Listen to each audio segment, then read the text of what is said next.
description of how the prisoners prepared themselves for this moment, because the whole point was to give in that split second to the doctor the impression that you are strong enough to work, no? Like they were pinching themselves into the lips, trying to... there is something ridiculously comical in this, but of course, the comedy is not to laugh, it's utter, desperate tragedy. So, at this level, now to make another problematic statement, just to provoke you a little bit, at this level I really hate, Roberto Benigni's La Vita è Bella, Life is Beautiful. This is not one of the films that I think, although a comedy, is a good... Why? Because, again, it's not tragic enough. Well, you know the story, I will not repeat it. A guy in Auschwitz or whatever with his son, to enable the son to survive the camp, the guy, the hero, played by Benigni himself, the guy tells to the son the story, invents a story that this is not really a prison, but just some kind of a big competition. If you survive there without complaining, at the end you will get some big reward. It's all like kind of a, as today we would have put it, reality show or whatever on TV, no? So, and at the end, you remember, like the son survives, the father not, and at the end, son learns the truth, and you have this tragic moment. The last 5 minutes of the film ruin everything, I think. When you are not, I mean, the true heroic act would have been to laugh at the end. Ha ha ha, father sacrificed himself. Why? Let me make a very simple example. How to make the film really much more desperate. And with this comparison, you can see where is the lie of the film. Imagine the same story with 1 or 2 changes. One change, less radical. Imagine the same story as it is, but at the end, the son gets killed and only the father survived. It would have been, and then a really, even more tragical twist. Imagine the same story as it is, just that at the end, father discovers that the son didn't really believe him. The son knew very well it's a death camp, but the son pretended to believe not to hurt the father, so that father wouldn't suffer too much. So that they were both living in an illusion. That would have been much more tragic, I think. That's not. So if you want to look for what I consider the best Holocaust comedy, of course, desperate comedy. Did you see Lina Wertmüller, I think, I hope I'm not confusing her with the other one. Did you see Pasqualino Sette Bellezze? Pasqualino and Seven Beauties. An ordinary Italian Napoli seducer who thinks that the only way to survive is to seduce a capo who is a big fat German woman, and he, of course, with a disgusting scene, he seduces her. Then, in order to survive, he has to betray all his friends, so that what happens when the comedy is over, it's not this sublime tragic moment of the families reunited, you cry, it's just total despair. So, let me go to my mainstream. I will have to go a little bit faster, if not, we are here till 1 after midnight. So, how are we to understand what is going on today in all this confusion about ideology, end of ideology, what did happen with the last meltdown earlier? Well, let me begin with the elementary question. How does ideology work? Let me evoke a film which I like very much. It's one of the forgotten masterpieces of the Hollywood left. Maybe you saw it. If don't try to get it. It's a very simple film but effective. John Carpenter's, yes, that's the surprise, the same Carpenter as who did Halloween and so on. Do you know his They Live from 1988? It's an extreme Hollywood left. It's a film where the hero is a guy called John Nada, very nice proletarian indication. Nada in Spanish is nothing. Like proletarians have nothing. A homeless worker in Los Angeles who stumbles into an abandoned church looking for housing and finds there a box with strange sunglasses. He puts the sunglasses on, and they are literally ideological-critical sunglasses. Then he walks on the street and sees the true ideological message. Like, he the official poster is big in colors, like visit Hawaii, have a holiday of your lifetime. He puts the glasses on, he just sees the gray words.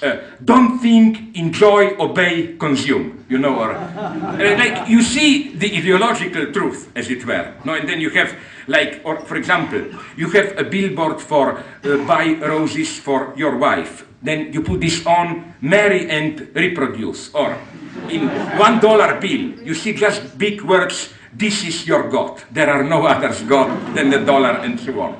Now, of course, this is naive. The whole point is that we don't, because the plot of the film involves some aliens who are already controlling us and so on.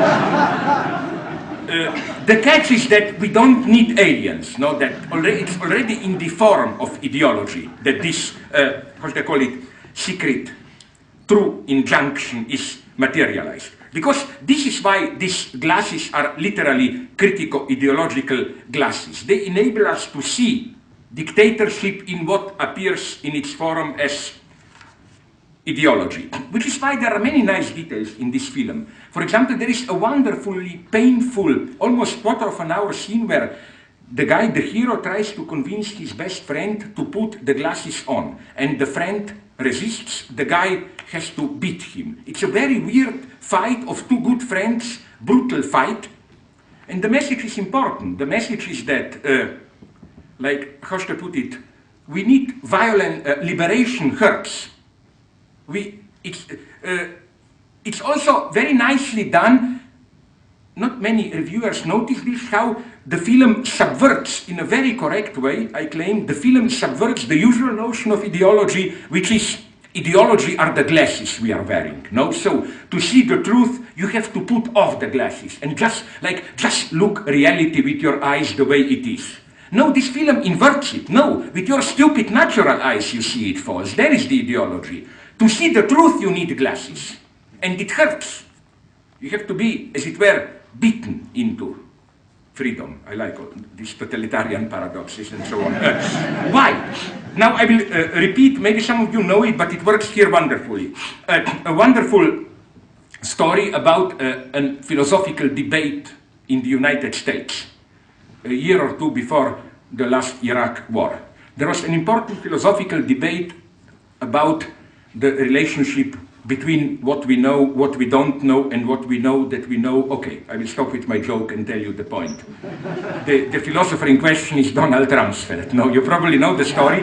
He gave a famous interview at the beginning of, just before the last Iraq war, where to present to the people what kind of a threat Saddam Hussein is, he said, I quote him almost literally here, he said, first we have known knowns, like things we know and we know that we know them. Like, I am now in Amsterdam and I know that I'm in Amsterdam. Then Rumsfeld said, we have known unknowns. Like, I know that there are, I don't know, about 175 people here, but I don't know how many people exactly are here. Maybe some more, some less, but you get my point. I know that I don't know this.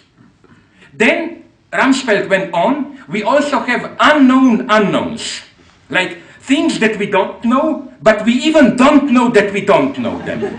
It's like totally foreign. And his point was, what if Saddam has something like this? Like some secret weapons that we even don't know that we don't know what they are.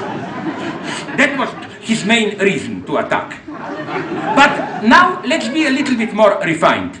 If you are with a little bit of formal logic, did you notice that? And Rumsfeld stopped here. This is the limitation of American philosophy, because did you notice that one term is missing? Known knowns, things we know that we know. Known unknowns, things we know that we don't know. Like, I don't know. I know that you have a certain age, you, Mark, no? But I don't know how old you are. 35, 60, maybe 70. I don't know how old you are. But I know that I don't know. Then we have unknown unknowns. Maybe you're an alien, whatever. No, I even don't know that I don't know this.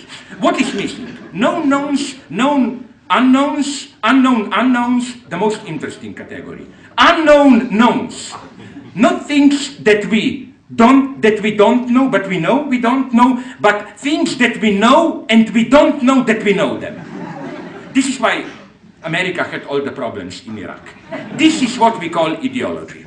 Ideology are primarily the unknown knowns, things which in a way we know in the sense of, it's not true knowledge, a certain prejudices and so on, but we are not even aware that we know this. They just determine our activity. For example, if you ask an ordinary anti-Semitic guy, he will usually start the story, especially if he is a liberal anti-Semite, and they usually are today. Oh, Jews, wonderful people, they're my best friends, all the stuff. But then, when you see him interacting with Jews, it's clear that something is, like, he doesn't know what he knows, what so-called prejudices determine him. And this is, again, what you see through these glasses. Now, I want to make a step further.